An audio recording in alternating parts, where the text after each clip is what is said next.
सर्वांना नमस्कार. दूरशिक्षण आणि ऑनलाईन शिक्षण केंद्र शिवाजी विद्यापीठ द्वारे बी.ए. इतिहास म्हणजे बी.ए. मध्ये बी.एस. भाग 2 ला इतिहास विषय निवडलेल्या विद्यार्थ्यांच्या मार्गदर्शन सत्रामध्ये आपल्या सर्वांचं स्वागत आहे. आजच्या मार्गदर्शन सत्रामध्ये आपण या बी.ए. भाग 2 मध्ये ज्या इतिहास विषयाचा जो अभ्यासक्रम अभ्यासणार आहोत, तर त्या संदर्भातल्या माहिती देण्यासाठी आपण या संपर्क सत्राचं मार्गदर्शन सत्राचं आयोजन केलेलं आहे. त्यासोबतच या संपूर्ण वर्षभर आपल्याला कोणत्या गोष्टींकडे लक्ष द्यायचं आहे, कोणत्या गोष्टी करायच्या आहेत, तर त्या संदर्भातली माहिती देखील या संपर्क सत्राच्या माध्यमातून तुम्हाला द्यायची होती. त्यासाठी आपण हा कॉन्ट्रॅक्ट हे जे मार्गदर्शन सत्र आहे ते आयोजित केलेलं आहे. तुम्ही सर्वांनी आता बी.ए. भाग 1 तुमचं पूर्ण झालेलं असेल आणि त्या भाग 1 पूर्ण झाल्यानंतर आता सर्वांनी ऍडमिशन देखील केलेले असेल. तुम्ही सर्वांनी ऍडमिशन केले असं मी गृहीत धरतो. त्यासोबतच ऍडमिशन फॉर्म भरल्यानंतर आपल्याला एक्झाम फॉर्म देखील भरणं आवश्यक होतं. तर तो पण तुम्ही सर्वांनी भरलेला असावा आतापर्यंत. त्यासोबतच ऍडमिशन फॉर्म आणि एक्झाम फॉर्म हे जे काय फी भरल्यानंतर ऍडमिशन केलं, ऍडमिशनची फी भरली, एक्झाम फॉर्म भरला, एक्झामची फी भरली, हे सगळं मिळून आपल्या स्टडी सेंटर मध्ये पण तुम्हाला द्यायचं होतं. म्हणजे जे तुमचं अभ्यास केंद्र आहे, तुमच्याकडे ज्याला कॉलेज असं म्हणतात, तर तिथं देणं पण आवश्यक होतं. तर ही प्रक्रिया पण तुमच्यापैकी तुम्ही सर्वांनी पूर्ण केली आहे. त्यांनी कोणी केली नाही असं कोण आहे का इथं? सर्वांनी एक्झाम फॉर्म भरलेले आहे याचा अर्थ. ठीक आहे. तर ही एक माहिती विचारायची होती. आता आपण काय करूया की स्टेप बाय स्टेप काही गोष्टी पाहूया.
स्क्रीन दिसते सर्वांना?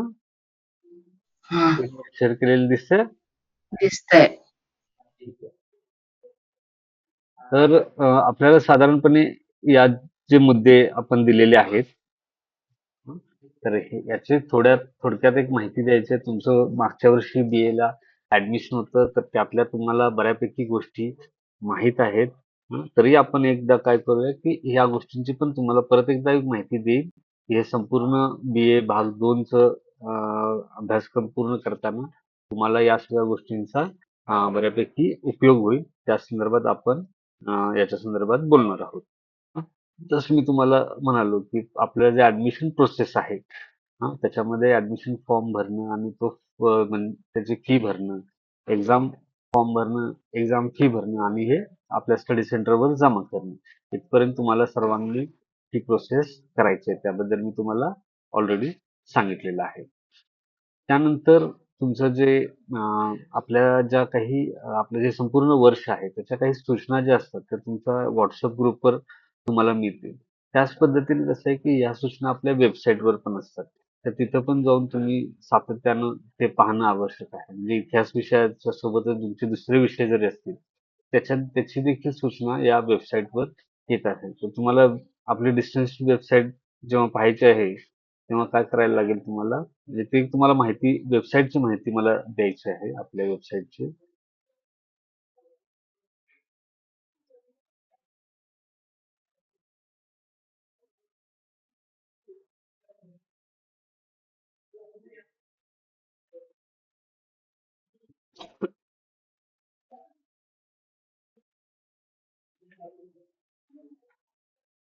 तुम्ही गुगलमध्ये गेला, गुगलमध्ये गेल्यानंतर तुम्हाला इथे येऊन काय करायचंय, की शिवा शिवाजी युनिव्हर्सिटी कोल्हापूर, हं, अशा पद्धतीनं सर्च करायचं आहे. ते सर्च केल्यानंतर तुम्हाला इथं विद्यापीठाची वेबसाईट दिसेल. त्याच्यावर क्लिक करा. इथे क्लिक केल्यानंतर तुम्हाला इथं असं खाली स्क्रोल केले की ही सगळी माहिती आपल्याला दिसत असते.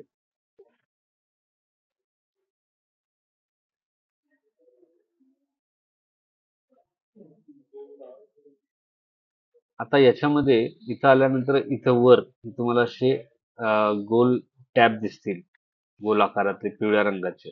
तिथं centre for distance education CDOE असं लिहिलेलं आहे. हे आपलं डिस्टन्सची ही वेबसाईट आहे. म्हणजे वेब पेज आहे, तर त्याच्यावर तुम्हाला क्लिक करून त्या वेब पेजवर जायचं आहे. तिथे आल्यानंतर मग तुम्हाला हे distance centre for distance education हे तुम्हाला दिसेल आणि इथं मग ऍडमिशन संदर्भातली माहिती आणि तुमच्या डाव्या बाजूला इथं डिस्टन्स संदर्भातली वेगवेगळी टॅब तुम्हाला दिसतील, ज्याच्यातून तुम्हाला स्पेसिफिक जी तुम्हाला माहिती आहे ती तुम्हाला याच्यातून मिळवता येईल. म्हणजे समजा आता तुम्हाला बघायचंय की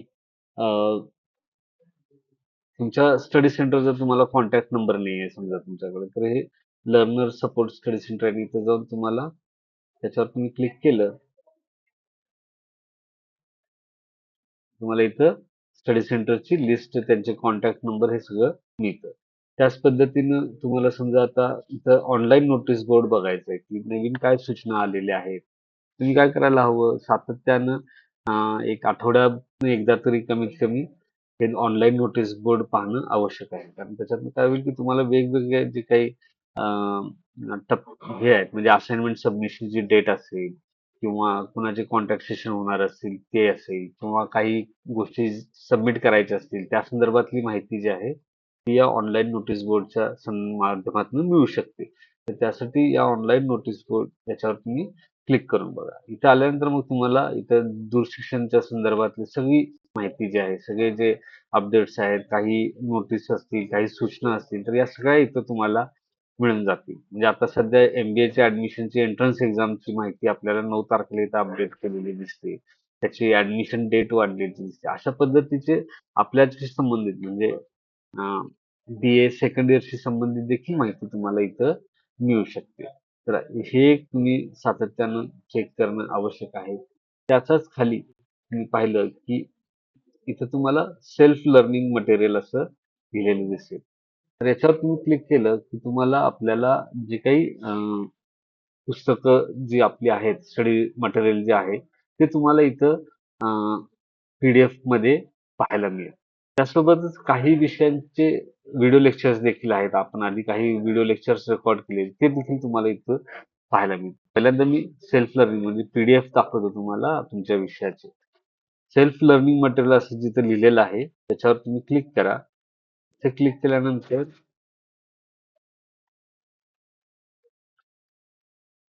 अशा पद्धतीने तुम्हाला BA पार्ट 1, पार्ट 2, पार्ट 3 असं सगळं पाहायला मिळेल. त्यात BA पार्ट 2 हे तुम्ही सिलेक्ट करू शकता आणि मग इथं तुम्हाला सगळ्या BA साठी जे जे पेपर आहेत, तर त्या सर्व पेपर्सचे PDF जे आहेत या इथं तुम्हाला मिळून जातील. म्हणजे आता आपल्याला BA इतिहासचा पेपर आहे, तर त्यासाठी आधुनिक महाराष्ट्राचा इतिहास हा पेपर आता आहे.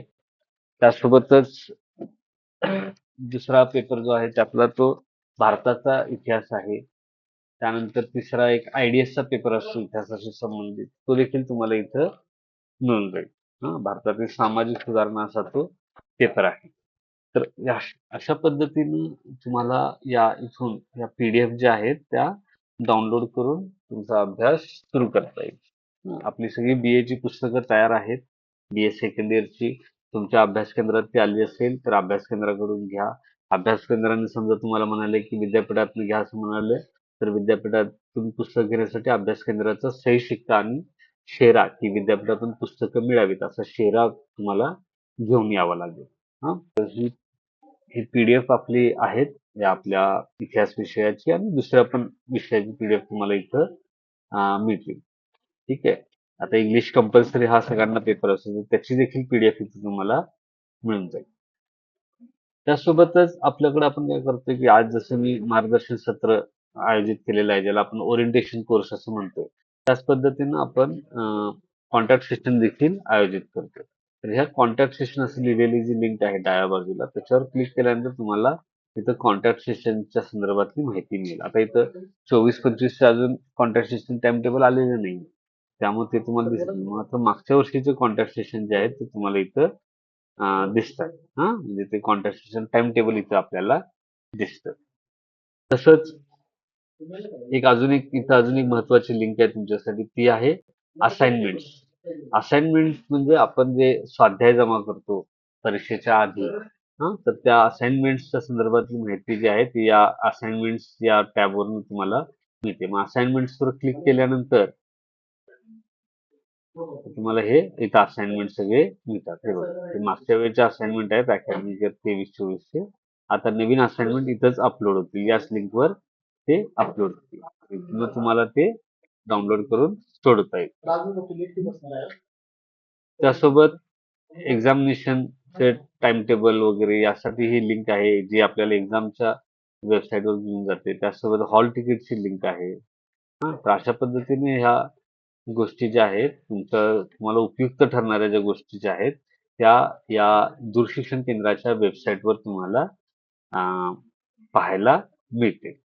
ठीक आहे. तर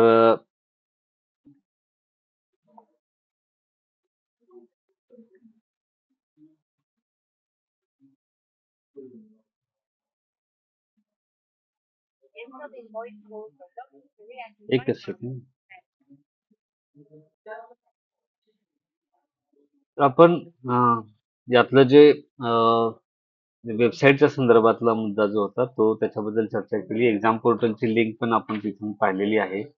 आता तुमचं जे परीक्षा केंद्र असतं तेच तुमचं एक्झाम सेंटर असतं. आपण मागच्या वेळी पण आपल्या परीक्षा केंद्रामध्येच आपल्या परीक्षा दिलेलं तुम्हाला आठवत असेल. त्या संदर्भातले परीक्षेसंदर्भातल्या ज्या ज्या गोष्टी आहेत, म्हणजे त्याच्यामध्ये असाइनमेंट्स असतील ते आपल्या स्टडी सेंटरवर जमा करायचं. परीक्षा पण तुमची तुमच्या स्टडी सेंटरवर होईल.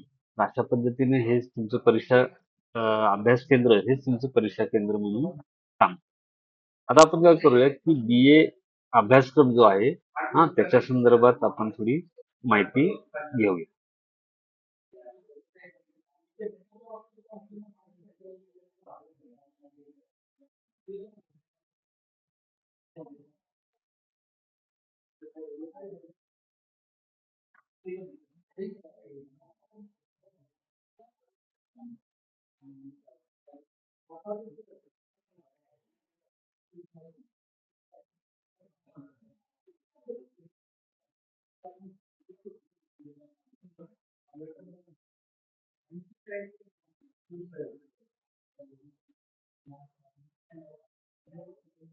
आता सर्वांना BA चा सिलेबस दिसतोय. BA चा सिलेबस दिसतोय, सिलेबसचं पेज. मेसेज केला तर मला दिसणार नाही मेसेज. दिसतोय. दिसतोय ना? ठीक हा. ठीक आहे. तर हा आपला BA सेकंडचा सिलेबस आहे, इतिहासचा. BA भाग 2 इतिहासचा सिलेबस आहे हा साधारण जून 2023 पासून लागू झालेला आहे. आणि याच्यामध्ये आपल्याला म्हणजे हे आहे की आता ज्यावेळी तुम्ही BA फर्स्ट इयरला होता त्यावेळी पेपर नंबर 1 इतिहासचा आणि पेपर नंबर 2 सेमिस्टर 1 आणि सेमिस्टर 2 ला ते झालेलं आहे. आता तुम्हाला इतिहास विषय जर तुम्ही निवडला असेल तर त्याचे एकूण 2 पेपर असणार आहेत. तर पेपर नंबर 3 आणि पेपर नंबर 4 असं सेमिस्टर 3 ला असतील आणि सेमिस्टर 4 मध्ये पेपर नंबर 5 आणि पेपर नंबर 6 असे एकूण 4 पेपर हे BA सेकंड इयरला पूर्ण वर्षभरासाठी असणार आहे. तर ते तुम्ही एक माहिती त्याची घ्यायची आहे. आता याच्यामध्ये पेपर नंबर 3 जो आहे तो हिस्ट्री ऑफ मॉडर्न महाराष्ट्र 1900 ते 1960 असा हा 4 क्रेडिटचा पेपर आहे. त्यासोबतच हिस्ट्री ऑफ इंडिया हा पेपर नंबर 4 1757 ते 1857. तर हा पेपर आपल्याला आहे. आणि IDS इंटरडिसिप्लिनरी सब्जेक्ट नावाचा एक पेपर असतो. आपल्याकडे इतिहासाचे जे विद्यार्थी आहेत साधारणपणे सोशल रिफॉर्म्स इन इंडिया हा पेपर नेहमी घेतात. तर तो पेपर देखील यावर्षी तुम्हाला घेता येईल. हां. त्यानंतर अजून एक पेपर असेल याच्यामध्ये ते नाहीये. त्याचं नाव आहे skill enhancement course. Skill enhancement course म्हणून आहे. त्याचे मी हे एवढं झाले की मी तुम्हाला त्या पेपरबद्दल दाखवेन. की तो पण तुम्हाला सेमिस्टर 3 ला एक असेल आणि सेमिस्टर 4 ला एक असेल. मागच्या वर्षी पण तुम्हाला तो तशा पद्धतीचा पेपर असावा असं मला आठवते. तर मग सेमिस्टर 3 साठी एक स्किल एनहान्समेंट कोर्स असेल, टुरिझम वरचा असेल तो आणि सेमिस्टर 4 साठी पण तो असणार आहे. तर अशा पद्धतीने तो तुम्हाला पेपर जो आहे तो त्याचा अभ्यास करायचा आहे. त्याच्याबद्दलची माहिती मी परत पुढे देईन. आता मात्र तुम्हाला यावेळी हे पेपर नंबर 3, पेपर नंबर 4, आयडीएसचा एक paper, social reforms in India आणि स्किल एनहान्समेंटचा एक पेपर. असे टोटल इतिहासाशी संबंधित 4 पेपर तुम्हाला असणार आहे. हं? तर ह्याच्यातला जो स्किल एनहान्समेंटचा पेपर आहे तो ऑब्जेक्टिव्ह टाईप पेपर असतो. ऑब्जेक्टिव्ह मल्टिपल चॉईस क्वेश्चन्स असतात आणि त्या माध्यमातून तो आपल्याला पूर्ण करायचा आहे. आता तुम्हाला मी आता जी काही माहिती सांगितली त्याच्यात तुम्हाला काही शंका असतील तर विचारा. म्हणजे मला मग एक्सप्लेन करता येईल.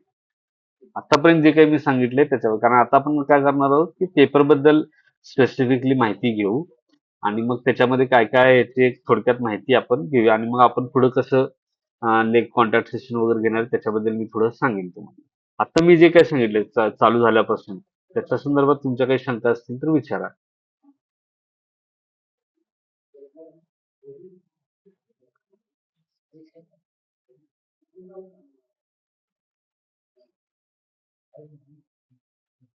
काही शंका नाही आहेत तुमच्या? हं? असतील तर विचारा ना शंका.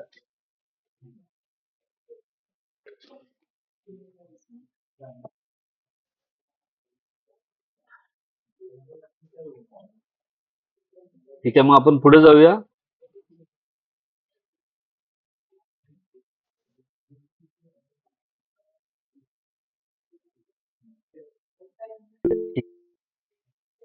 हा, बोला. जाऊया सर. अच्छा, ठीक. ठीक आहे. म्हणजे मी जे काही आता ज्या पद्धतीनं मी सांगतोय तशाच पद्धतीने मी पुढे जातो. हां. तर आपण जसं बघितलं की एकूण paper number 3 history of modern Maharashtra, paper number 4 history of India, एक आयडीएसचा paper social reform in India आणि एक स्किल एनहान्समेंटचा पेपर टुरिझम वरचा. असे तुम्हाला साधारण 4 पेपर जे आहेत ते या इतिहास विषयाशी संबंधित असतील. याशिवाय तुमचा इंग्लिशचा एक कंपल्सरी पेपर असेल आणि तुमचा जो दुसरा कुठला ऑप्शनल पेपर असेल तर तो त्या पद्धतीने तुम्हाला घेता येईल. आता आयडीएस किंवा स्किल एनहान्समेंट कोर्स याच्यामध्ये पण तुम्हाला कुठला निवडायचा त्याचं चॉईस राहील. तर ते तुम्ही तुमच्या कॉलेजशी बोलून त्या संदर्भात ठरवू शकता. हां. तर हे फक्त आहे. आता आपण काय करूया की या पेपर्सची माहिती पेपर वाईज घेऊया.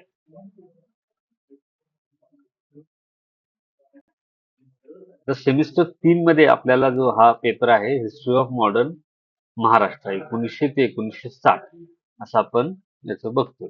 तुम्हाला आठवत असेल की आपल्या मागच्या याच्यामध्ये आपण अम, शिवाजी महाराजांचा इतिहास जो आहे मराठा स्वराज्य स्थापनेचा इतिहास जो आहे तो आपण शिकलेलो होतो.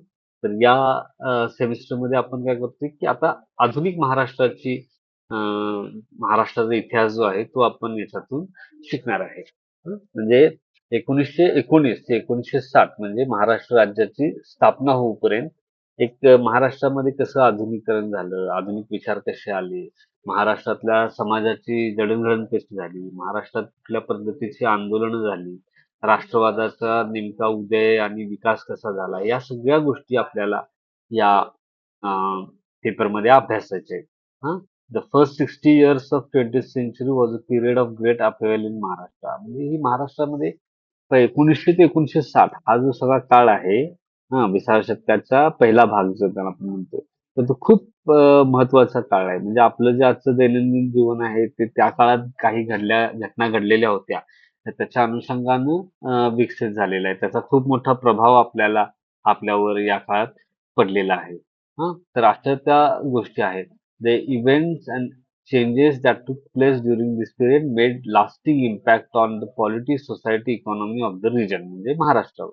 महाराष्ट्राच्या राजकीय, सामाजिक, आर्थिक सगळे जे काही पैलू आहेत, बाबी आहेत त्याच्यावर या काळाचा खूप मोठा प्रभाव पडला. म्हणजे तुम्हाला आता उदाहरण द्यायचं म्हटलं, की आता आपण गणेशोत्सव काल अ, संपला. हं. आता हा गणेशोत्सव कधी आपल्याकडे चालू झाला? सार्वजनिक गणेशोत्सव कधी चालू झाला? तर तो 1893 मध्ये लोकमान्य टिळक यांनी सुरू केला. हां. आणि तो मग आपण आज पण साजरा करतोय. म्हणजे इतक्यात त्या काळातली ती घटना आहे. ज्या ज्या काळाचा आपण अभ्यास करणार आहोत ना, तर त्या काळातली घटना आहे. त्यासोबतच शिवजयंतीचा उत्सव ते दोन्ही ठिकाणी सुरू केलेलं होतं. तर त्याचं ते आपण आज पण करत आहोत. त्याचसोबतच आपण बघतोय की याच काळामध्ये अ, राजश्री छत्रपती शाहू महाराज यांनी अनेक सुधारणा त्यांच्या संस्थानात केलेल्या होत्या आणि त्याचा प्रभाव देखील आज पण आपल्याला पाहायला मिळतो. तर अशा अनेक गोष्टी ज्या आहेत त्या 1900 ते 1960 या काळात घडून गेल्या आणि त्याचा परिणाम हा जो आहे तो महाराष्ट्राच्या संपूर्ण जडणघडणीवर झालेला आहे आणि त्यामुळे त्याचा अभ्यास आपल्याला या पेपरच्या माध्यमातून करायचा आहे.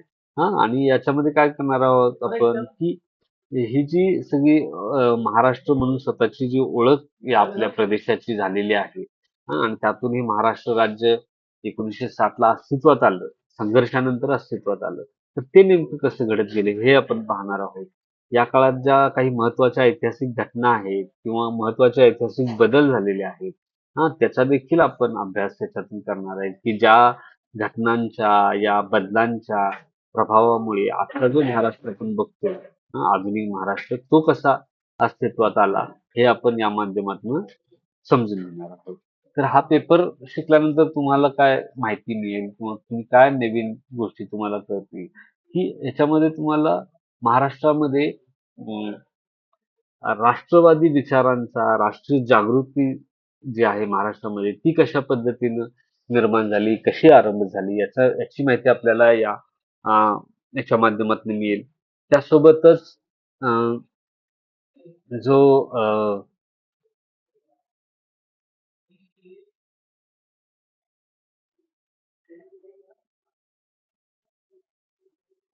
यासोबतच जो काही महाराष्ट्रानं एकूण राष्ट्राच्या अ, राष्ट्रवादी जे चळवळ होती, राष्ट्रीय चळवळ जी होती, त्याच्यामध्ये महाराष्ट्राने काय कॉन्ट्रिब्यूट केलं? एकूण भारताच्या स्वातंत्र्य चळवळीमध्ये महाराष्ट्राचं काय योगदान होतं? त्याचा देखील तुम्हाला अभ्यास याच्या माध्यमातून करता येईल. आणि त्यासोबतच महाराष्ट्रामध्ये आता ठीक आहे, स्वातंत्र्य चळवळ एक होती. पण त्यासोबतच महाराष्ट्रात एक काही वेगळ्या चळवळी ज्या आहेत, या काळामध्ये घडून आल्या. ज्याच्यामध्ये शेतकऱ्यांची चळवळ असेल, ज्याच्यामध्ये कामगारांची चळवळ असेल, ज्याच्यामध्ये अ, स्त्रियांच्या अधिकारांची चळवळ असेल, त्यासोबतच जे मागास जाती आहेत, मागासवर्ग आहेत, त्यांच्याशी संबंधित चळवळी आहेत होत्या. यांची देखील माहिती आपल्याला याच्यातून मिळेल आणि हे जे सगळं जे आहे, हे आपण काय कशाच्या पार्श्वभूमीवर बघतो, की या सगळ्या गोष्टी महाराष्ट्रात घडत होत्या 1900 पासून 1960 या काळापर्यंत आणि त्याची पूर्ण परिणती जी आहे, त्याची जी त्याचं जे काही एक बिंदू जो आहे, उच्च बिंदू जो आहे, तो महाराष्ट्र राज्याच्या स्थापनेच्या स्वरूपात, महाराष्ट्र राज्य हे अस्तित्वात येण्याच्या स्वरूपात ते घडून आलेलं होतं. तर या सगळ्या गोष्टींचा आपण जो आढावा जो आहे, तो आपल्या सिलेबसमध्ये घेणार आहोत. हां. कुणीतरी हात वर केला होता. कुणाला काही शंका असतील तर विचारा.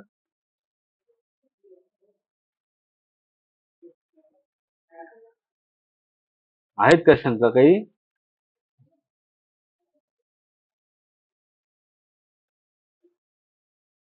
हात वर केलता तुम्ही. मला वाटलं काही शंका असेल तर विचारा.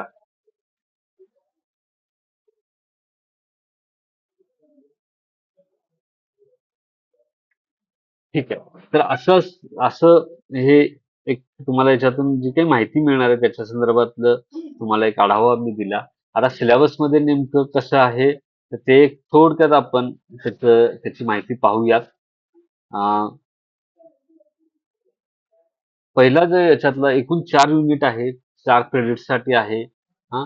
आणि हा तुमचा जसं पॅटर्न असतो 50 मार्कांचा पेपर असतो टोटल आणि त्याच्यामध्ये तुम्हाला पेपर पॅटर्न दाखवतो. हे बघा, एकूण 40 एकूण टोटल पेपर जो आहे तो 50 मार्कांचा. त्यातला जो आपण परीक्षेमध्ये पेपर देणार आहोत तो 40 मार्काचा द्याल तुम्ही. त्यासोबत त्याच्यामध्ये काय असेल की रिकाम्या जागा किंवा मल्टिपल चॉईस क्वेश्चन जे आहेत ते 5 असणार आहेत, प्रत्येकी 1 मार्काला. त्याच्यानंतर टिपा असतील, 5 दिलेले असतील, त्यातल्या 3 तुम्हाला लिहायचे आहेत, प्रत्येकी 5 मार्काला असतील या. आणि दीर्घोत्तरी प्रश्न असतील, ते साधारण 4 दिले जातील, त्यातले तुम्हाला 2 लिहायचे आहेत आणि ते देखील तुम्हाला 10-10 मार्काला ते असतील. आणि मग तुम्हाला एक इंटरनल असेसमेंट म्हणून आपण तुम्हाला असाइनमेंट्स देणार आहोत. तर अशा स्वरूपाचं आपलं जो काही पेपरचं स्वरूप आहे ते तुम्हाला पाहायला मिळतं आणि त्या अनुषंगाने तुम्हाला या पेपरचा देखील अभ्यास करायचा आहे. आता हे जे 4 युनिट आहेत या पेपरमध्ये, त्याच्यामध्ये तुम्हाला पहिल्या युनिटमध्ये काय आहे, तर rise and growth of nationalism असा हा युनिट आहे. म्हणजे राष्ट्रवादाचा उदय आणि विकास असं त्याचं मराठी भाषांतर आपल्याला करता येईल. त्याच्यामध्ये काय आहे, तर तुम्हाला त्याच्यामध्ये महाराष्ट्रामध्ये राईज ऑफ नॅशनलिझम, महाराष्ट्रामध्ये राष्ट्रवादाचा उदय कसा झाला, तर त्याच्या संदर्भातली माहिती त्यातून पाहायची आहे.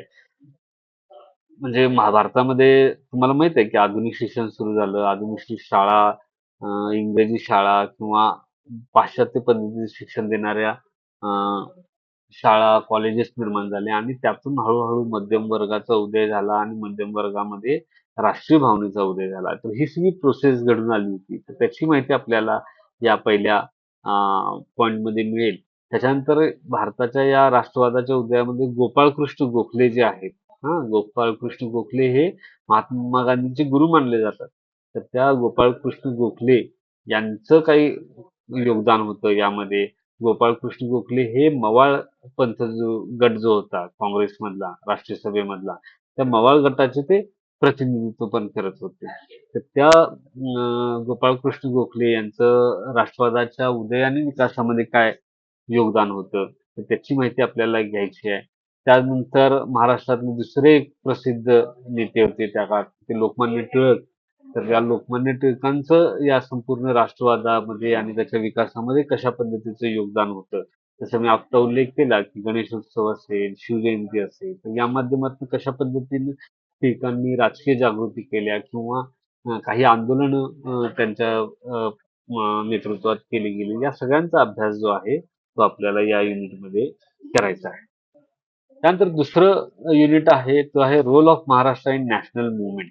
म्हणजे राष्ट्रवादाची जी चळवळ अखिल भारतीय पातळीवर सुरू होती, त्यामध्ये महाराष्ट्राचं नेमकं भूमिका काय होती, महाराष्ट्राने त्यात कोणत्या पद्धतीनं योगदान दिलं, तर त्याचा अभ्यास आपल्याला याच्यामध्ये करायचा आहे. त्याच्यामध्ये काय तर रिव्होल्युशनरी मुवमेंट म्हणजे महाराष्ट्रातले जे क्रांतिकारी चळवळी होत्या, म्हणजे जे म्हणजे एक चळवळ जी होती ती काँग्रेसच्या माध्यमातून काम करत होती. राष्ट्रीय सभा आपण म्हणतो त्यामध्ये टिळक, आगरकर, गोखले ही सगळी मंडळी होती.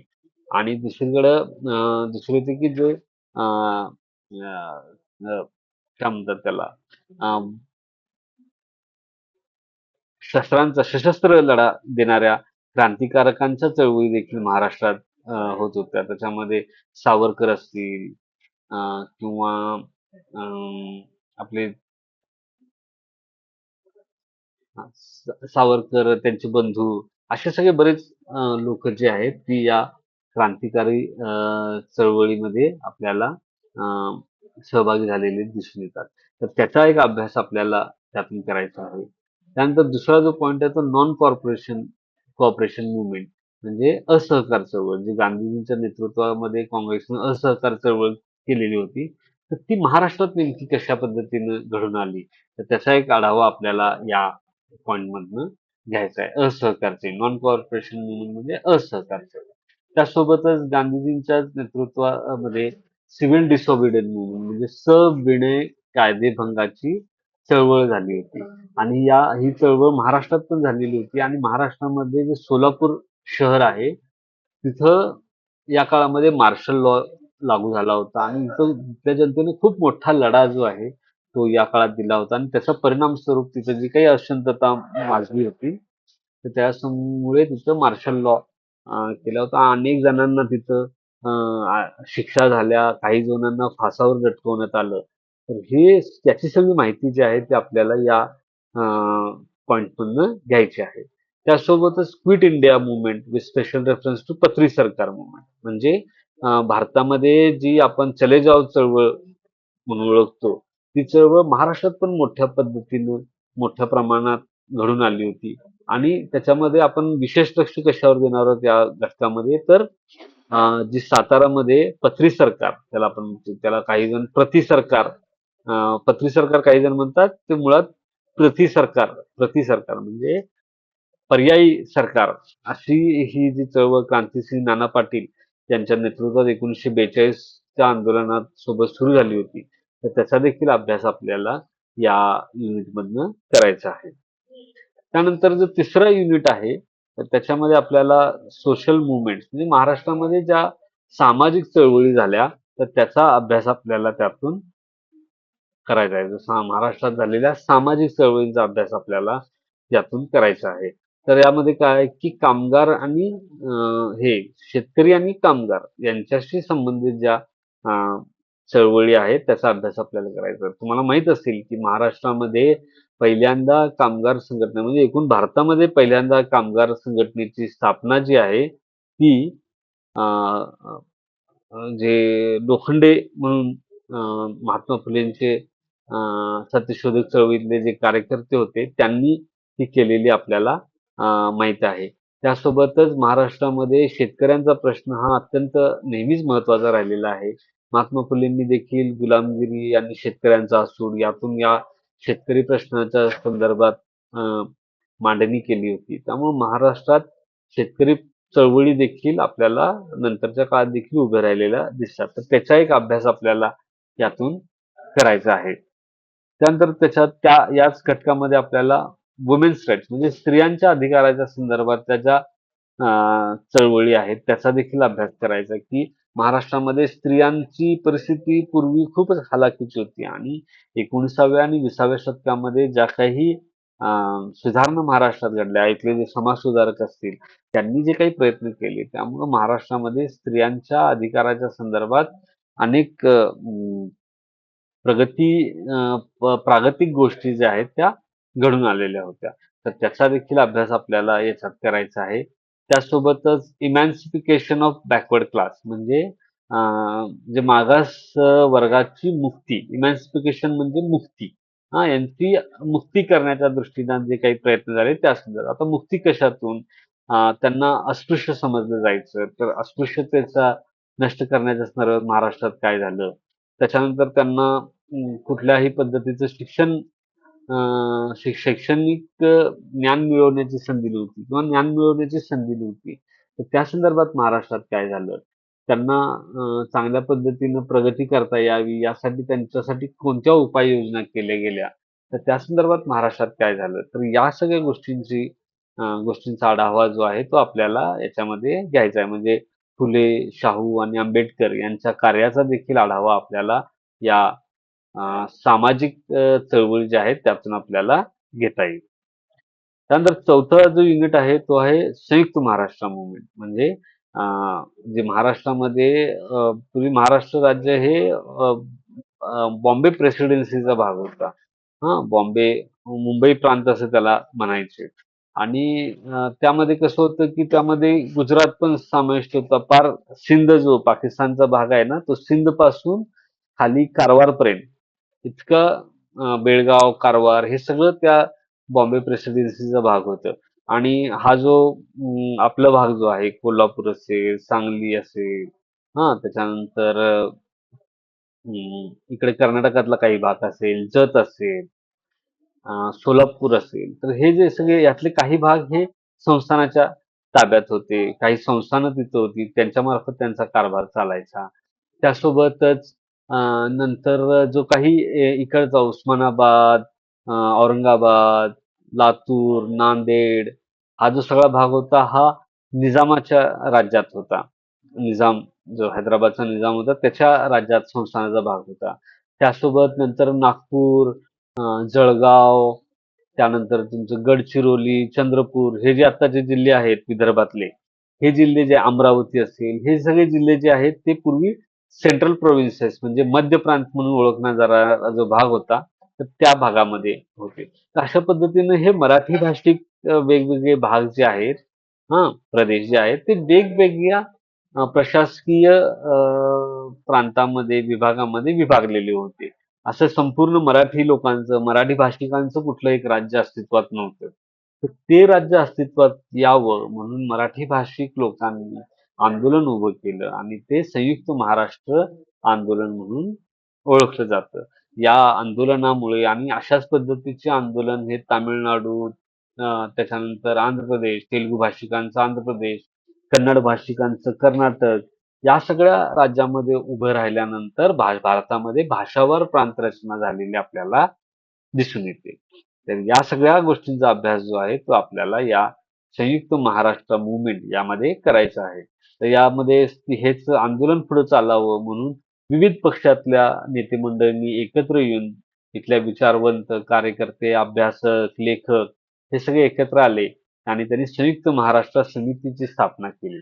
आणि या संयुक्त महाराष्ट्र समितीनं या संयुक्त महाराष्ट्र चळवळीला जे पुढे नेण्याचं, त्याला दिशादर्शन देण्याचं काम केलं आणि मग 1960 मध्ये आपण महाराष्ट्र राज्याची स्थापना झालेलं आपल्याला दिसून येतं. तर त्या काही घटना घडल्या त्याच्या संदर्भातल्या, म्हणजे गोळीबार झाला, अनेक आंदोलनं झाली. तर या सगळ्या घटनांचा आपल्याला अभ्यास देखील आपल्याला या युनिटमध्ये करायचा आहे. तुम्हाला काही शंका असतील तर प्रश्न विचारायचे असतील. काय आहेत का शंका?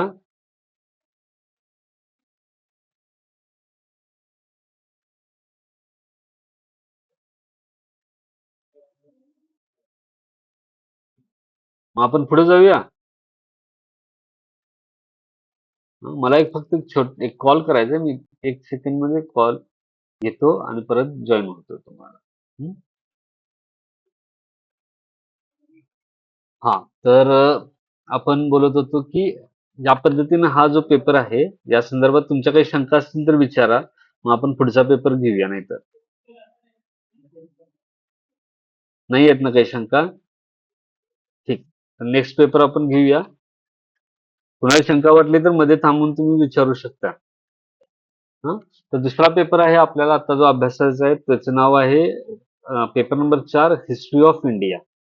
म्हणजे भारताचा इतिहास 1757 ते 1857. आता 1757 म्हणजे काय? तर प्लासीची लढाई जी झाली होती ती 1757 ला झाली होती आणि 1857 ला पहिल्यांदा भारतामध्ये एक मोठा उठाव जो आहे तो इंग्रजांच्या सत्तेविरोधात झालेला होता. असा हा 100 वर्षाचा काळ जो आहे त्याचा अभ्यास आपल्याला या पेपरमध्ये करायचा आहे. कारण ह्या 2 गोष्टी आहेत. म्हणजे एक तर 1757 नंतर आपल्याला असं दिसतं की मुघल साम्राज्याचं म्हणजे प्रभाव पूर्णपणे कमी झाला आणि मग ब्रिटिशांची सत्ता जी आहे ती भारतात चांगल्या पद्धतीने रोवण्यास सुरुवात झाली होती. आणि 1857 ला ईस्ट इंडिया कंपनीची सत्ता होती ती. त्या ईस्ट इंडिया कंपनीचा शेवट 1857च्या उठावानंतर झालेला होता. आणि मग भारतामध्ये ब्रिटिश साम्राज्याची म्हणजे राणीचं राज्य जे आहे ते भारतामध्ये सुरू झालं आणि एक वेगळ्या पद्धतीनं भारताच्या मध्ये ब्रिटिश सत्ता ही काम करू लागली होती. तर हा जो काळ आहे याची माहिती आपल्याला यातून घ्यायची आहे. हां. तर धिस कोर्स विल आता त्याच्यात उद्देश सांगितलाय. धिस कोर्स विल इक्विटेन the students with the history of India under the British rule. It will म्हणजे भारतात ब्रिटिश सत्तेखालील भारताचे जे काही भारताचा इतिहास जो आहे तो आपल्याला यातून अभ्यासायचा आहे. It will help student to understand how East India Company establish and consolidate its rule in India. म्हणजे एक व्यापारी कंपनी असलेली ईस्ट इंडिया कंपनी ज्याची स्थापना 1600 ला झाली होती. इसवी सन 1600. तर त्याची स्थापना झाली होती आणि ती जी व्यापारी कंपनी जी होती, या कंपनीनं कशा पद्धतीनं भारतामध्ये आपली सत्ता स्थापन केली, हा जो सगळा काही घडामोडी घडल्या, त्याच्या संदर्भातले युद्ध घडले, जे डावपेच लढले गेले, त्याची एक साधारण माहिती जी आहे, ती आपल्याला या पेपरच्या माध्यमातून घ्यायची आहे. आता ही ब्रिटिशांची सत्ता फक्त राजकीय होती का? तर नव्हती. तर ब्रिटिशांची जी सत्ता होती त्याचा प्रभाव हा भारताच्या अर्थव्यवस्थेवर आणि समाजावर पडला होता. तर तो आर्थिक इकॉनॉमी जी होती भारताची जी अर्थव्यवस्था होती, याला आपण ब्रिटिश सत्तेला आपण वासाहतिक सत्ता, ब्रिटिशांची सत्ता ही वासाहतिक सत्ता होती. कॉलोनियल रूल असा शब्द त्याला आपण वापरतो. हे बघा इथे वापरलाय. कॉलोनियल रूल असा शब्द वापरतो. ही वासाहतिक सत्ता जी होती, तिचा भारताच्या अर्थव्यवस्थेवर काय परिणाम झाला याचा देखील अभ्यास तुम्हाला यातून करता येणार आहे. आणि it will also familiarise student with the revolt against company rule. म्हणजे ईस्ट इंडिया कंपनीच्या सत्तेविरोधात भारतामध्ये जो पहिला मोठा उठाव झाला, 1857चा उठाव, तर त्याच्या संदर्भातली माहिती जी आहे ती आपल्याला याच्यातून मिळणार आहे. तर असा हा पेपरमध्ये आपण एक आढावा आपला आहे. या पेपरमध्ये पेपर अभ्यासल्यानंतर आपल्याला काय होईल की ईस्ट इंडिया कंपनीची सत्ता भारतामध्ये कशी स्थापन झाली आणि ती सत्ता स्थापन होण्याच्या ही जी सगळी प्रक्रिया घडली त्यातले काही महत्वाचे जे घटना आहेत त्यांचा अभ्यास आपल्याला याच्यातून करता येईल. त्यासोबतच भारतामध्ये अशा कुठल्या ईस्ट इंडिया कंपनीने अशी कुठली धोरणं राबवली, वासाहतिक धोरणं राबवली की ज्याच्या माध्यमातून भारतातली त्यांची सत्ता जी आहे ती सुदृढ झाली, प्रस्थापित झाली, दृढ झाली. त्यासोबतच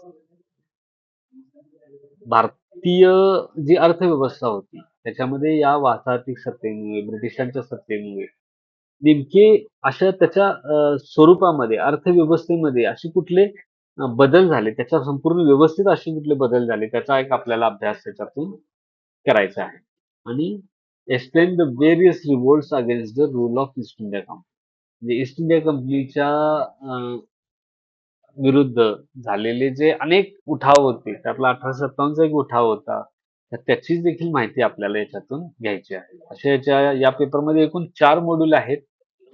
मॉड्यूल 1 मध्ये आपल्याला establishment of company rule in India याच्या संदर्भात माहिती घ्यायची आहे. म्हणजे भारतामध्ये ईस्ट इंडिया कंपनीची स्थापना झाली आणि स्थापना होऊन त्याची सत्ता स्थापन झाली.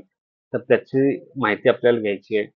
त्यामध्ये ईस्ट इंडिया कंपनीचं सत्ता स्थापन होण्यामागची कारणं जी आहेत त्याचा अभ्यास करायचा आहे. म्हणजे भारतीय राज्यकर्त्यांच्या धोरणं, त्यांचा स्वभाव, त्यांच्यामध्ये असलेल्या काही कमतरता, त्याच्यामध्ये त्यांच्यामध्ये असलेल्या विविध पद्धतीच्या राष्ट्रभावनेचा अभाव आपण म्हणू, शस्त्रास्त्र असण्याच्या संदर्भातलं त्यांचं मागासलेपण असेल, अशा अनेक ज्या गोष्टी आहेत तर त्याचा आपल्याला याच्यातून माहिती घ्यायची आहे.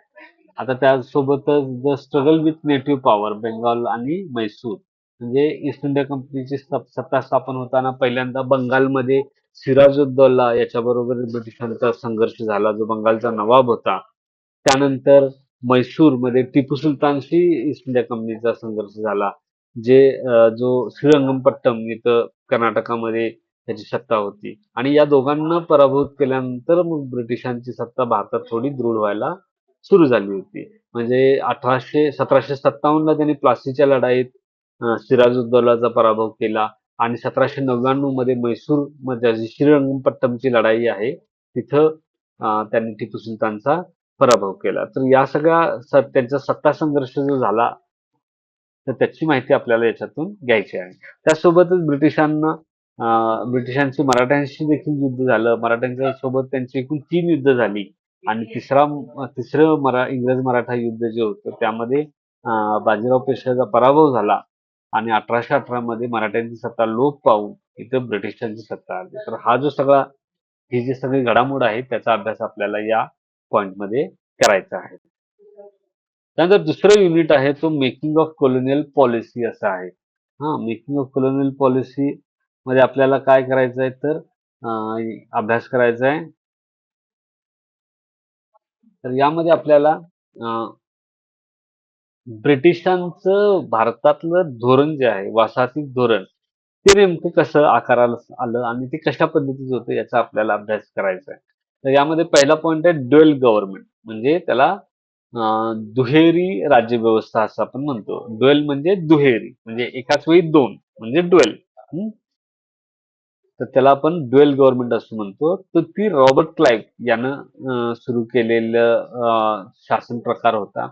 बंगालमध्ये सिराजुद्दौलाचा पराभव केल्यानंतर ब्रिटिशांनी तिथं आपली सत्ता स्थापन केली आणि तिथं काय केलं की मुघल सत्तेकडनं त्यांनी तिथले महसुली अधिकार आपल्याकडे घेतले आणि जे फौजदारी अधिकार आहेत म्हणजे शांतता सुव्यवस्था प्रस्थापित करणं वगैरे या सगळ्या जबाबदारी मुघल शासनाच्या राहिल्या. अशा पद्धतीने काय केलं एकाच वेळी मुघलांचं पण तिथं राज्य आणि ब्रिटिशांचं पण तिथं राज्य असं असं ती एक सिच्युएशन तिथं बनलेली होती. आणि मग त्याच्यामध्ये त्या माध्यमातून ब्रिटिशांनी महसुली अधिकार असल्यामुळे प्रचंड मोठ्या प्रमाणात उत्पादन जे आहे ते या बंगाल आणि ओरिसा प्रांतातून घेतलेलं होतं. तर त्याचा एक अभ्यास आपल्याला याच्यातून करायचा आहे. त्यानंतर आहे सबसिडरी अलायन्स. सबसिडरी अलायन्स म्हणजे आपण त्याला दुसरा मराठी शब्द वापरतो तैनाती फौजेचा करार असं आपण म्हणतो, की ब्रिटिशांनी लॉर्ड वेलेस्ली जो होता, तर त्याच्या काळामध्ये हा सबसिडरी अलायन्सचा धोरण ते ब्रिटिशांनी राबवलं, की त्याच्यामध्ये काय करायचं, की एखाद्या स्थानिक संस्थानं जे असायची, ब्रिटिश राज्य असायची भारतातली, एतद्देशीयांची, तर तिथं काय करायचं, की ब्रिटिशांच्या सैन्य तिथं तैनात करायचे त्यांच्या संरक्षणासाठी. आणि या राज्यांचा जो काही परदेश व्यवहार असेल, परराष्ट्राशी व्यवहार असेल किंवा त्याचं जे संरक्षण असेल, या 2 गोष्टींचा अधिकार जो आहे तो ब्रिटिशांकडे जायचा. आणि बाकी त्याचा अंतर्गत जे काही आहे ते त्या राज्यातल्या राजानं सांभाळायचं. अशा पद्धतीची व्यवस्था होती. आपल्याला माहित आहे, की 1802 मध्ये पेशवा बाजीराव दुसरा यांनी हा तैनाती फौजेचा करार जो आहे तो स्वीकारला होता आणि त्यानंतर त्याचं खूप अधिकार जे आहेत ते खूप कमी झाले होते. तर अशा पद्धतीने या तैनाती फौजेचा करार जो आहे त्याच्या संदर्भातली माहिती आपल्याला यातून घ्यायची. त्यानंतर तिसरा जो आहे तो डॉक्ट्राईन ऑफ लॅप्सेस म्हणजे ज्याला आपण खालसा धोरण असं म्हणतो, की ब्रिटिशांनी काय केलं, की भारतामध्ये समजा एखाद्या सत्ताधीशाला पुत्र झाला नाही किंवा वारस झाला नाही, तर भारतामध्ये पहिल्या आधी काय प्रथा होती, की दत्तक मुलगा घ्यायचा कुठल्यातरी जवळच्या नातेवाईकातला, भावकीमधला असा मुलगा बघायचा आणि तो दत्तक म्हणून घ्यायचा आणि त्याला आपला वारस म्हणून गादीवर बसवायचा. अशी प्रथा महाराष्ट्रामध्ये किंवा एकूण भारतामध्ये होती. लॉर्ड डलहौसीनं काय केलं, की ही प्रथा बंद करणं किंवा या प्रथेला मंजुरी देण्याचा पहिल्यांदा अधिकार ब्रिटिशांनी घेतला स्वतःकडे. आणि काय केलं, की हे असा जर मंजुरी द्यायची की नाही हा अधिकार इंग्रजांच्याकडे आल्यामुळं जर समजा एखाद्या वारसाला ब्रिटिशांनी मंजुरी दिलीच नाही, तर ते राज्य कुठलाही वारस नसल्यामुळे ते राज्य खालसा व्हायचं. म्हणजे ते काय करायचे, ते राज्य ब्रिटिश सत्तेला जोडून घ्यायचं. अशा पद्धतीनं महाराष्ट्रातले जे साताराचं राज्य होतं, ते प्रतापसिंग महाराज जे होते त्यांच्या मृत्यूनंतर ब्रिटिशांनी तो राज्य खालसा करून आपल्या राज्याला जोडलं होतं. अशाच पद्धतीने झाशीचं राज्य जे होतं ते देखील त्यांनी संस्थान खालसा करून आपल्या ह्याच्यामध्ये जोडलेलं होतं. आणि समजा काही राज्यांमध्ये सुव्यवस्था नसेल, तिथले राज्यकर्ते कार्यक्षम नसतील, तर असे संस्थानं देखील त्यांनी खालसा करून आपल्या राज्याला जोडली होती. म्हणजे उदाहरणार्थ आवधचं जे संस्थान होतं, हं, त्याचा वाजिद अली शाह नावाचा तिथे नवाब होता. तो खूप असं ऐशारामात आणि याच्यात राहायचा आणि इंग्रजांनी असा आरोप करायला सुरुवात केली, की हा काही लक्ष देत नाही राज्यकारभाराकडे. तर त्याचं राज्य आता खालसा करायला पाहिजे. त्याशिवाय ते राज्याची व्यवस्था व्यवस्थित लागणार नाही. त्यामुळे त्यांनी त्याचं नवाबाचं अवधचं राज्य खालसा केलं. तर अशा सगळ्या खालसा धोरण जे आहे ते लॉर्ड डलहौसीच्या काळामध्ये अं, झाल्या होत्या.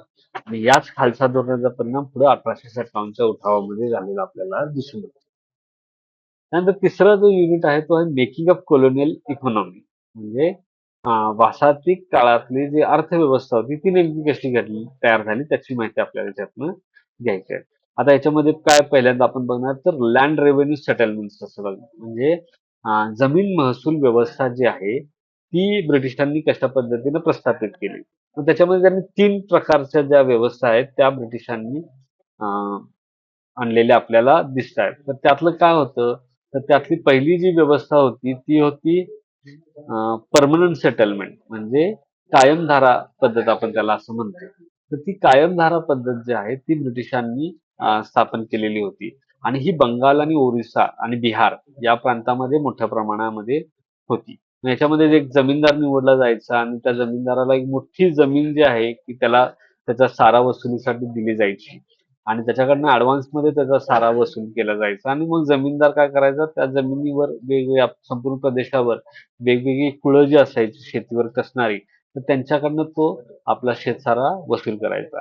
तर हे कायमधारा पद्धत आहे आणि याच्यामध्ये काय असायचं की याचा जमिनीचा महसूल जो आहे तो 20-25 वर्षासाठी ठरवला जायचा. म्हणजे मोठ्या काळासाठी तो ठरवला जात होता. तर ही कायमधारा पद्धत होती.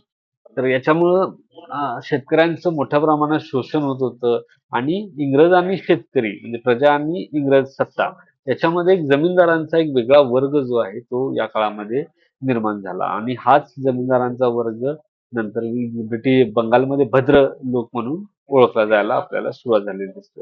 तर तो एक वेगळा हे आहे. त्याला आपण कायमधारा व्यवस्था असं म्हणतो. त्यानंतर दुसरी एक व्यवस्था ब्रिटिशांनी हा जो सगळा मध्य प्रांत आहे, मध्य प्रदेश, आता जो मध्य प्रदेश आहे किंवा गुजरात आहे किंवा आता जो आपला जो बॉम्बे प्रेसिडेन्सी, बंगाल प्रांत म्हणून हे मुंबई प्रांत म्हणून जो ओळखला जायचा, तर त्या प्रदेशामध्ये ही रयतवारी व्यवस्था ब्रिटिशांनी उभी केली होती. लॉर्ड एल्फिन्स्टन नावाचा जो मुंबईचा गव्हर्नर होता, त्याने ही व्यवस्था महाराष्ट्राच्या म्हणजे तो हा सगळा याच्यातला मोठा भाग हा महाराष्ट्रामध्ये होता. तिथे तो लागू केली होती रयतवारी. याच्यामध्ये काय असायचं की याच्यात कोणी मध्यस्थ नसायचा आणि मग हे जे आहे सरकार हे थेट लोकांच्याकडनं शेतसारा वसूल करायचे आणि त्यामुळं काय आहे की शेतसारा ते सरकार हे थेट शेतकऱ्यांकडनं वसूल करत असल्यामुळं आपल्याला काय होतं की शेतकऱ्यांना हा शेतसारा थेट इंग्रजांच्या कडे जमा करावा लागायचा. आता ही जी सगळी प्रोसेस आहे त्याच्यामध्ये काय होतं की लोकांना शेतसारा जमा करताना तो कॅशमध्ये जमा करावा लागायचा आणि याच्यामध्ये शेतकऱ्यांची मोठी ओढाताण व्हायची. काय त्यावेळी त्यांच्याकडे कोणत्याही पद्धतीचं कॅश नसायचं. तर त्यामुळं काय झालं की अनेक समस्या निर्माण झाल्या. तर ती एक व्यवस्था मात्र महाराष्ट्रात होती. मुंबई प्रांतामध्ये होती. त्याचा तुम्हाला अभ्यास करायचा आहे. आणि तिसरी जी व्यवस्था आहे महालवारी नावाची. हां, म्हणजे ही व्यवस्था जी आहे ती एखाद्या महाल म्हणजे एक प्रशासकीय विभाग आणि त्या विभागाला एक अधिकारी असायचा आणि तो अधिकारी हे शेतसारा जो तो वसूल करायचा आणि हा महालवारीतला जो अधिकारी असायचा तो एक साधारणपणे तहसीलदार समजू आपण तहसीलदार त्याच्याकडे या पद्धतीचे अधिकार असायचे आणि तो हे काम पाहायचा. तर ही एक गोष्ट जी आहे ती या महालवारी व्यवस्थेमध्ये होती. ही महालवारी व्यवस्था जी आहे ती मद्रास प्रांतामध्ये स्थापन केलेली आपल्याला दिसून येते. तिथे लॉर्ड मनरो म्हणून अधिकारी होता, ब्रिटिश गव्हर्नर होता. त्याने ही व्यवस्था तिथं स्थापन केलेली होती. हां, तर अशा पद्धतीचे हे 3 जमीन महसूल व्यवस्थेचे 3 पद्धती ज्या होत्या, त्या ब्रिटिशांनी भारतामध्ये प्रस्थापित केलेल्या होत्या. त्याची आपल्याला माहिती घ्यायची आहे. दुसरं एक काय होतं, की ब्रिटिशांच्या या वसाहतीक अर्थव्यवस्थेमध्ये डिइंडस्ट्रियलायझेशनची एक प्रोसेस घडून आली. आता डिइंडस्ट्रियलायझेशन म्हणजे काय? की भारतातले जे उद्योगधंदे आहेत, इंडस्ट्रियलायझेशन म्हणजे औद्योगिकीकरण. हं, आता औद्योगिकीकरण म्हणजे काय? की बाबा एक कारखाना उभा राहतो. मग त्याच्या शेजारी दुसरा कारखाना उभा राहतो. मग तिसऱ्या पद्धतीचा कारखाना. अशा अनेक वस्तूंचे वेगवेगळे कारखाने जे आहेत, ते या सगळ्या प्रदेशात उभे राहतात, वाढत जातात. हां, त्याला आपण म्हणतो इंडस्ट्रियलायझेशन. आता हीच प्रोसेस समजा उलटी होत असेल, हां, म्हणजे उद्योगधंद्यांचा नाश होत असेल, तर त्याला आपण डिइंडस्ट्रियलायझेशन असं म्हणतो. हां, म्हणजे जे काही उद्योगधंदे आहेत ते कमी होत जातात. हां, तर ती एक प्रक्रिया जी आहे ती भारतामध्ये ब्रिटिश काळामध्ये घडून आली. आता काय होतं, की भारतामध्ये आधुनिक पद्धतीचे कारखाने नव्हते. जसे ब्रिटिशांनी इथं फॅक्टरीज लावल्या. तर भारतात काय होतं, तर भारतात होत्या पारंपरिक पद्धतीचे उद्योग म्हणजे कापडाचे उद्योग असतील, तागापासून कापड बनवण्याचे उद्योग असतील, इतर हस्तउद्योग असतील, कुटीर उद्योग असतील, जे काही आपण म्हणतो, की लोकं छोट्या-छोट्या लेव्हलमध्ये ह्या गोष्टी करत होत्या. तर त्याचा नाश जो आहे तो ब्रिटिशांच्या धोरणामुळे होत होता. हां, तर त्याचा अभ्यास आपल्याला याच्यातनं करायचा आहे. भारतातले जे पारंपरिक उद्योग होते, ते हळू कसं नष्ट होत गेले. तर त्याची प्रोसेस जी आहे डिइंडस्ट्रियलायझेशन त्याला आपण मराठीत शब्द अनौद्योगिकीकरण असं म्हणतो. तर ह्या अनौद्योगिकीकरणाची जी प्रक्रिया जी आहे ती कशी घडत गेली, याचा अभ्यास आपल्याला याच्यातून करायचा आहे. त्यानंतर तिसरा या युनिटमधला पॉइंट आहे त्याला ड्रेन ऑफ वेल्थ असं म्हणतो. म्हणजे दादाभाई नौरोजी यांनी अं, हा सिद्धांत मांडला होता ड्रेन ऑफ म्हणजे भारतातली ब्रिटिशांची सत्ता ही भारतातलं संपत्ती जी आहे ती भारतातून काढून इंग्लंडला घेऊन जात आहे. म्हणजे भारत त्या मानाने गरीब होत चाललेला आहे आणि इंग्लंड भारताच्या पैशाने श्रीमंत होत चाललेला आहे. ही जी सगळी प्रक्रिया घडून आली होती त्याला ड्रेन ऑफ वेल्थ असं इंग्रजीमध्ये आपण त्याला मराठीमध्ये धननिस्सारणाचा सिद्धांत असं म्हणतो. तर ही सगळी जी प्रक्रिया आहे ती आपल्याला या पेपरच्या माध्यमातून या पॉइंटमध्ये समजून घ्यायची आहे. आता आपला चौथा युनिट जो आहे तो रिव्होल्ट अगेन्स्ट कंपनी. म्हणजे भारतातली ब्रिटिशांची सत्ता स्थापन झाली आणि त्याला विरोध झालाच नाही असं काही झालं का? तर तसं नाही झालेलं. भारतामध्ये कंपनी सत्ता स्थापन झाली. त्याला विरोध करणारे अनेक समाजगट होते. त्यांनी तो विरोध केला.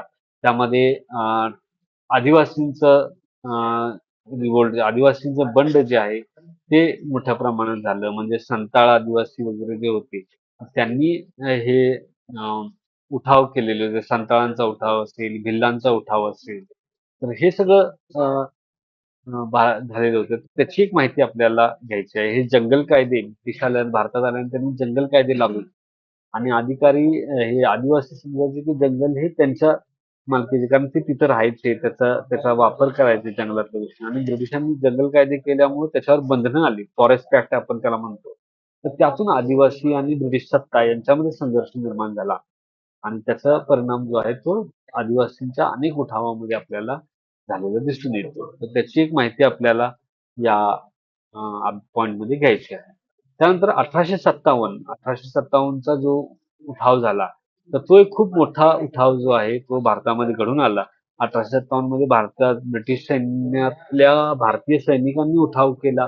त्यासोबत भारतातले जे संस्थानिक होते त्यांनी देखील उठाव केला आणि यांनी मुघल बादशाह, शेवटचा मुघल बादशाह बहादूरशाह जफर याला भारताचा बादशाह घोषित केलं आणि त्याच्या नेतृत्वाखाली हा उठाव त्यांनी म्हणजे लढा दिलेला होता. तर या सगळ्या घडामोडींची माहिती जी आहे, त्याच्या कारणांची, त्याचे परिणाम, त्यातल्या काही महत्त्वाच्या घटना याचा अभ्यास आपल्याला या युनिटच्या माध्यमातून करायचा आहे. आणि 1857चा उठाव झाला. आता हा 1857चा उठाव ज्यावेळी झाला तोपर्यंतच्या काळापर्यंत आपल्याला असं दिसतं की भारतामध्ये ईस्ट इंडिया कंपनीची सत्ता होती. आणि ईस्ट इंडिया कंपनी ही भारतातली सत्ता व्यवस्थितरित्या सांभाळू शकत नाही. भारत हा ब्रिटिशांना मोठ्या प्रमाणात उत्पन्न देणारे वसाहत होती आणि ही वसाहत आपल्या हातातून निसटून जाऊ नये असं ब्रिटिशांना वाटत होतं. त्यामुळे ईस्ट इंडिया कंपनीची सत्ता जी आहे ती नष्ट करून त्याच्याकडून संपूर्ण भारताची सत्ता जी आहे ती ब्रिटिश जी राज्यसत्ता आहे, ब्रिटिश साम्राज्य जे आहे, पार्लमेंट जे आहे, अशा पद्धतीने त्यांच्या हातामध्ये ती सगळी सत्ता आली आणि त्यांनी मग इंग्लंडची राणी जी आहे तिच्या नावानं जाहीरनामा जो आहे तो भारतामध्ये घोषित केला.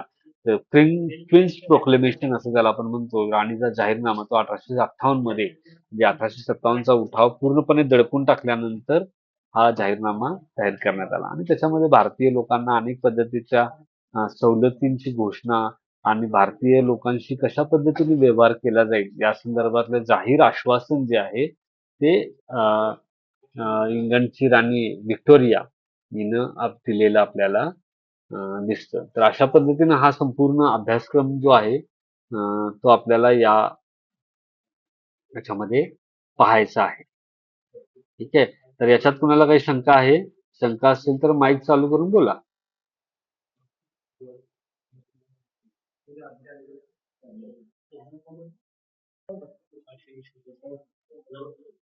आहे का शंका काही? नसेल तर मग पुढच्या पेपरच्या संदर्भात माहिती सांगतो.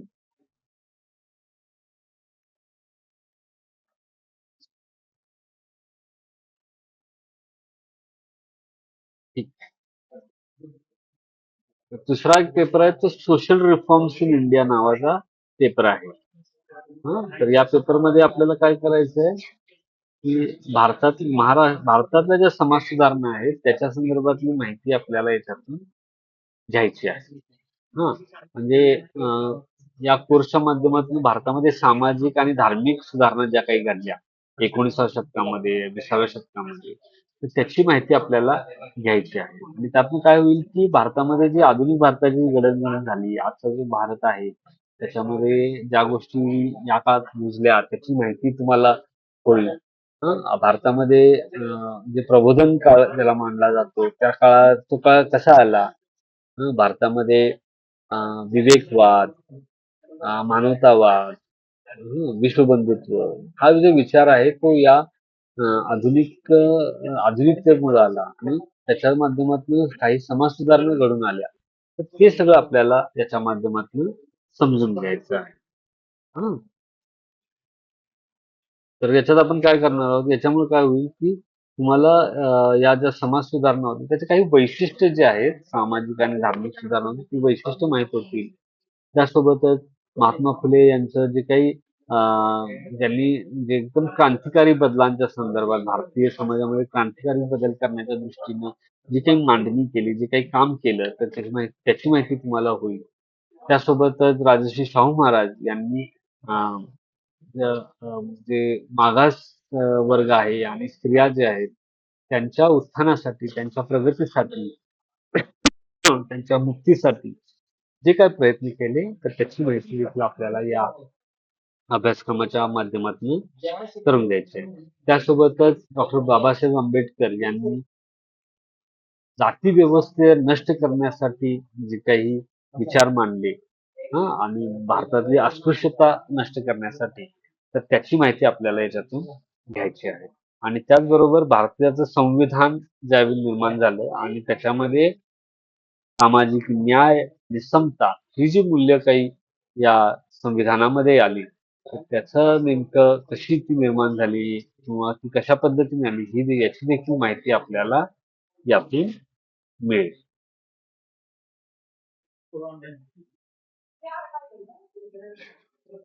तर यातलं पहिलं जो भाग आहे, पहिलं जे युनिट आहे, एक सेकंड. तर आवाज येतोय ना माझा? येतोय.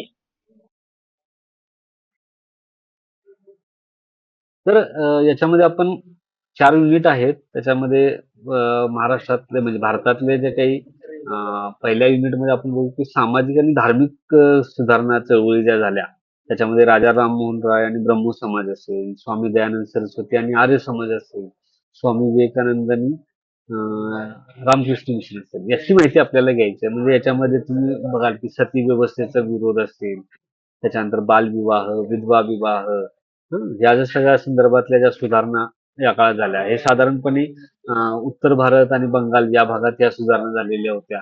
तर त्याची माहिती आपल्याला दिसेल की समाजामध्ये असलेल्या अनिष्ट प्रथा कशा नष्ट करता याव्यात, त्यासाठी या लोकांनी जे काही कार्य केलं त्याची माहिती आपल्याला याच्यातून मिळेल. त्यानंतर दुसरा जो युनिट आहे तो महात्मा फुले यांच्या संदर्भातला आहे. महात्मा फुलेंनी जे शैक्षणिक कार्य केलं, अस्पृश्य समाजातल्या मुलांसाठी शाळा केल्या, मुलींसाठी शाळा स्थापन केल्या, सत्यशोधक समाजाची स्थापना केली. त्यानंतर शेतकऱ्यांचा असूड, गुलामगिरी, तृतीय रत्न, अशी अनेक नाटकं किंवा पुस्तक ग्रंथ लिहिले, अनेक ग्रंथ लिहिले. तर त्या सगळ्यांची माहिती आपल्याला या दुसऱ्या क्रमांकाच्या युनिटमध्ये घ्यायची आहे. तशाच पद्धतीनं राजश्री शाहू महाराज यांनी शैक्षणिक सुधारणा त्यांच्या संस्थानामध्ये ज्या केल्या, म्हणजे वसतिगृह चळवळी, महाविद्यालय किंवा शाळांमध्ये शिक्षणासाठी प्रोत्साहन, मागासवर्गाला दिलेलं प्रोत्साहन, या सगळ्या गोष्टींचा अभ्यास आपल्याला याच्यातून करायचा आहे. त्याचबरोबर स्त्रियांच्या अधिकार, स्त्री-मुलींच्या मुक्तीसाठी जे काही कायदे त्या शाहू महाराजांनी केलेले होते, त्याचा देखील आढावा आपल्याला याच्यातून घ्यायचा आहे. हॉस्टेल मुवमेंटचा पण उल्लेख मी मगाशी बोलताना केलेला आहे. अशाच पद्धतीनं डॉक्टर बाबासाहेब आंबेडकर यांनी केलेलं कार्य जे आहे त्याची एक माहिती आपल्याला घ्यायची आहे. ज्याच्यामध्ये अनिलेशन ऑफ कास्ट, बाबासाहेब आंबेडकरांनी जाती व्यवस्थेच्या अंतासाठी जे काही मांडणी केली होती, जे काही विचार मांडले, त्याचा अभ्यास आपल्याला याच्यातून करायचा आहे. त्यांनी ते पुस्तक पण लिहिलं होतं अनिलेशन ऑफ कास्ट नावाचं. तर त्याची एक माहिती आपल्याला याच्यातून घ्यायची आहे. त्यासोबतच महाड येथे त्यांनी जे चौदार तळ्याचं सत्याग्रह केलं होतं आणि जिथं मनुस्मृतीचं दहन केलेलं होतं, तर त्या चळवळीची माहिती देखील आपल्याला या पॉइंटमध्ये घ्यायची आहे. त्यासोबतच नागपूर येथे नाशिक येथील काळाराम मंदिर जे आहे, तिथं मंदिरामध्ये मंदिर प्रवेशासाठी एक आंदोलन बाबासाहेबांच्या नेतृत्वाखाली झालेलं होतं. तर त्याची देखील माहिती आपल्याला घ्यायची आहे.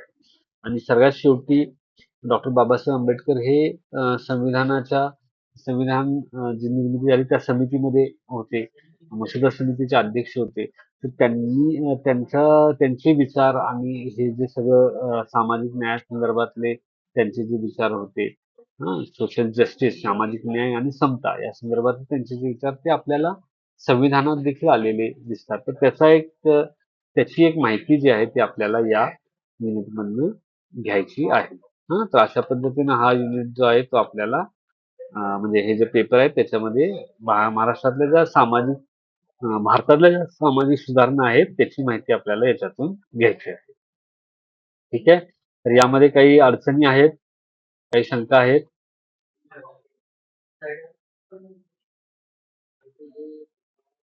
आता तो अजून एक तुम्हाला पेपर आहे, स्किल एनहान्समेंट कोर्स नावाचा. तर त्या पेपरची माहिती तुम्हाला देतो आणि मग आपण तुमच्या काही शंका आहेत ते विचारू आणि मग थांबूया. ते शेवटचा एक पेपर आहे त्याच्या संदर्भात तुम्हाला माहिती देतो.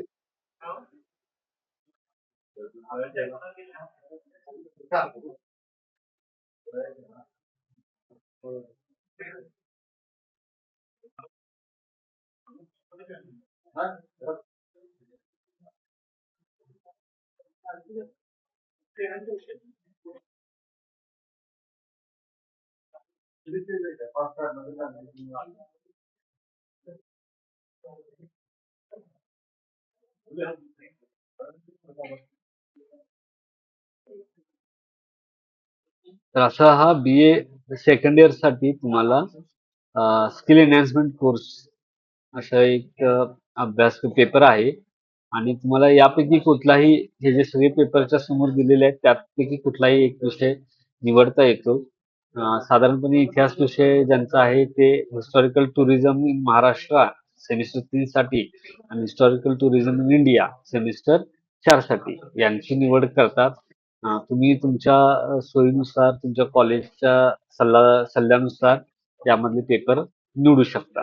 तर यातला जो पेपर आहे सेमिस्टर 3 चा आपला हिस्टॉरिकल टुरिझम इन इंडिया असेल, महाराष्ट्र. तर त्या संदर्भात एक थोडक्यात तुम्हाला फक्त सिलेबस बद्दल दाखवतो मी आणि सिलेबस बद्दल माहिती देतो.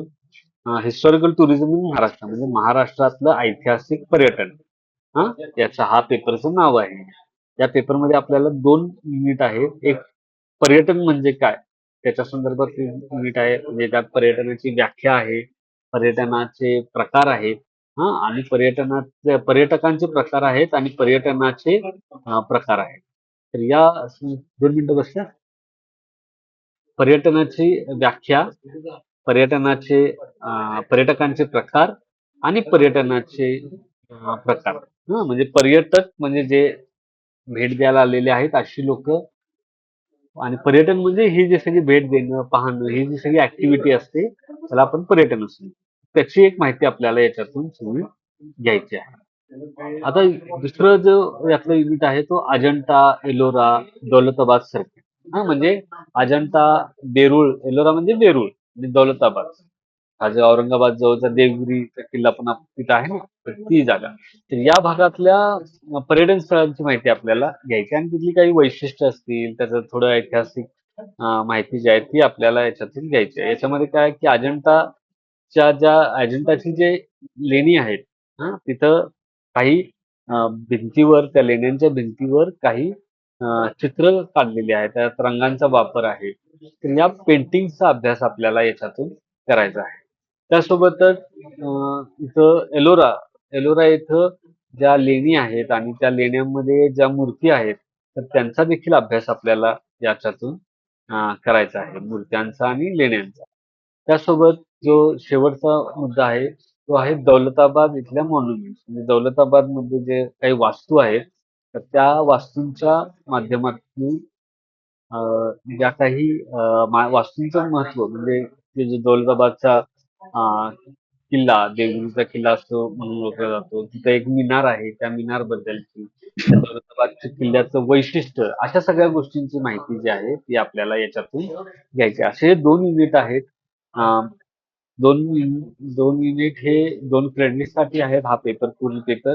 आणि हा पेपर जो आहे तो मल्टिपल चॉईस क्वेश्चन म्हणजे बहुपर्यायी प्रश्न तुम्हाला विचारले जातील. त्याच्यामध्ये आपल्याला एका प्रश्नासाठी 2 मार्क असतील आणि 50 मार्कांचा पेपर तुम्हाला त्याच्यात अभ्यासायला मिळेल. हा, तर हे या पद्धतीने तुम्हाला हे करायचं आहे आणि हा सेल्फ स्टडीचा पेपर असतो. याचा अभ्यास स्वतः विद्यार्थ्यांना करायचा असतो. याच्या संदर्भात आपण पुस्तक बनवत नाही. हा, तर त्यामुळे तुम्हाला याची माहिती जी आहे ती इंटरनेटच्या माध्यमातून, काही पुस्तकं असतील तर त्या माध्यमातून तुम्हाला ती मिळवून त्याचा अभ्यास करावा लागेल. हा, आता याच्या संदर्भातलं काही जे काही नोट्स वगैरे असतील तर त्या मला उपलब्ध होतील तशा मी तुम्हाला देईन देखील. हा, तर अशा पद्धतीने तुम्ही हा पेपर तुम्हाला करायचा आहे. ठीक आहे. तर आता या संदर्भात काही शंका आहेत का तुमच्या? सांगा. असतील शंका तर बोला.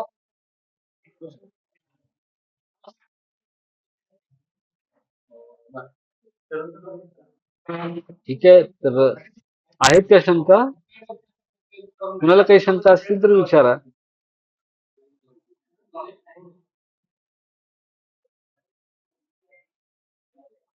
ठीक आहे. तर मला असं वाटतं की तुमच्या काही शंका नाही आहे. तर त्यामुळं आता आज तुम्ही सर्व आपण BA भाग 2 मध्ये इतिहास विषय घेतलेल्या विद्यार्थ्यांसाठी या मार्गदर्शन सत्राचं आयोजन केलेलं होतं. त्याच्यामध्ये आपण सर्व पद्धतीची माहिती घेतलेली आहे. असाइनमेंट्स, एक्झाम, वेबसाईटच्या संदर्भात माहिती घेतली, प्रवेश प्रक्रियेच्या संदर्भात माहिती घेतली. आता त्यासोबतच सिलेबसची माहिती घेतली. तर अशा पद्धतीनं तुम्ही मग आता तुमचा जो काही परीक्षा आहे त्याची तयारी सुरू करा. परीक्षेच्या तारखा वगैरे किंवा वेळापत्रक जसं येईल तसं आपल्या ग्रुपवर तुम्हाला कळवलं जाईल. आणि आपण नंतर काही दिवसांनी आपण एक कॉन्टॅक्ट सेशन घेऊ. मार्गदर्शन म्हणजे यामध्ये जे अभ्यासक्रमातले विषय जे आहेत त्या संदर्भात 2-2 तासाचं, प्रत्येक विषयासाठी 2 तासांचं असं आपण व्याख्यान जे आहे आपण आयोजित करतो. त्यामध्ये तुमच्या काही शंका वगैरे असतील तर त्याच्या देखील चर्चा आपल्याला करता येईल. हा, बोला. तर तुमच्या काही शंका असतील तर विचारा, नाहीतर आपण थांबूया. तुम्ही सर्वजण काही शंका असतील तर विचारा.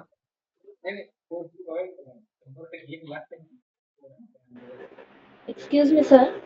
बोला. सर ते डे बाय डे आम्हाला पण काढायचंय का? काय डे बाय डे? हो, सगळ्यांना काढायचं. मग सर ते एक्झामच्या वेळेस सबमिट केलं सेंटरला तर चालेल का? एक्झामच्या वेळी हो सर. नाही नाही, आत्ताच जमा करायला लागेल. तुम्ही त्यांना सॉफ्ट कॉपी पाठवून द्या लांब असाल तर. ओके ओके चालेल सर. त्यांच्याशी कोऑर्डिनेट करा त्या संदर्भात. ठीक आहे. चालेल सर. थँक्यू. अजून अजून काही शंका आहे का कुणाला? ठीक आहे. मग आपण या ठिकाणी थांबूया. तुम्ही सर्वजण या BA भाग 2 मध्ये इतिहास विषय घेतलेल्या विद्यार्थ्यांसाठी आयोजित केलेल्या मार्गदर्शन सत्रामध्ये तुम्ही सर्वजण सहभागी झालात त्याबद्दल मी सर्वांचे आभार. आता आपण थांबूया. धन्यवाद. Thank you sir.